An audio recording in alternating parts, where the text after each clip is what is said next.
ইসলামী সমাজ গঠনের লক্ষ্যে আব্দুল কাদের মোল্লার আদর্শ ও স্বপ্ন অনুসরণ করে দৃঢ়তার সঙ্গে সামনে এগিয়ে যেতে দলের নেতাকর্মী, সুধী, শুভাকাঙ্ক্ষী ও দেশবাসীর প্রতি আহ্বান জানিয়েছেন জামায়াতে ইসলামীর আমির ডক্টর শফিকুর রহমান। দলের সাবেক সহকারী সেক্রেটারি জেনারেল আব্দুল কাদের মোল্লার অবদান স্মরণ করে আজ 11 ডিসেম্বর সকালে তিনি এক বিবৃতি দেন। বিবৃতিতে ডক্টর শফিকুর রহমান বলেন, আব্দুল কাদের মোল্লা শাহাদাতের পূর্ব মুহূর্ত পর্যন্ত বাংলাদেশে ইসলামী সমাজ প্রতিষ্ঠার সংগ্রামে সক্রিয় ভূমিকা পালন করেছেন। তিনি একাধারে একজন রাজনীতিবিদ, লেখক, শিক্ষাবিদ এবং গবেষক হিসেবে দেশ ও জাতির উন্নয়নে গুরুত্বপূর্ণ অবদান রেখে গিয়েছেন। 90-এর দশকের স্বৈরাচার বিরোধী আন্দোলনের লিয়াজো কমিটির সদস্য হিসেবে দায়িত্ব পালন, গণতন্ত্র ও আইনের শাসন প্রতিষ্ঠায় তার ভূমিকার কথা তুলে ধরেন তিনি। লেখক ও কলম সৈনিক হিসেবে মানুষের বিবেকবোধ জাগ্রত করাই ছিল তার লক্ষ্য।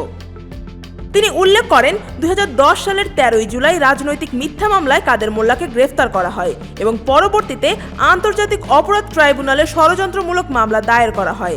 প্রথমে তাকে যাবজ্জীবন সাজা দেওয়া হয়। এরপর শাহবাগে গণজাগরণ মঞ্চের দাবির প্রেক্ষিতে আইন সংশোধন করে আপিল দায়ের করা হয় এবং সংশোধিত আইনে তাকে ফাঁসির আদেশ দেওয়া হয়। ডক্টর শফিকুর রহমান অভিযোগ করেন, কাদের মোল্লা ফাঁসির আদেশের বিরুদ্ধে আপিলের সুযোগ পাননি।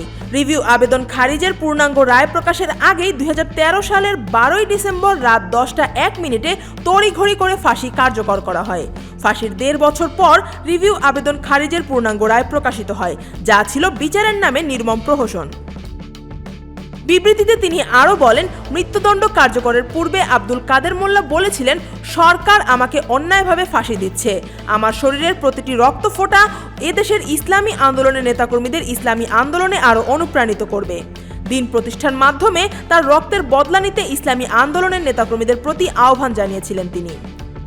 জামায়াত আমির তার সেই ডাক স্মরণ করিয়ে বলেন, ইসলামী সমাজ গঠনের যে লক্ষ্য কাদের মোল্লা রেখে গেছেন তা বাস্তবায়নে দলকে ঐক্যবদ্ধভাবে সামনে এগোতে হবে। News desk, Dhaka watch.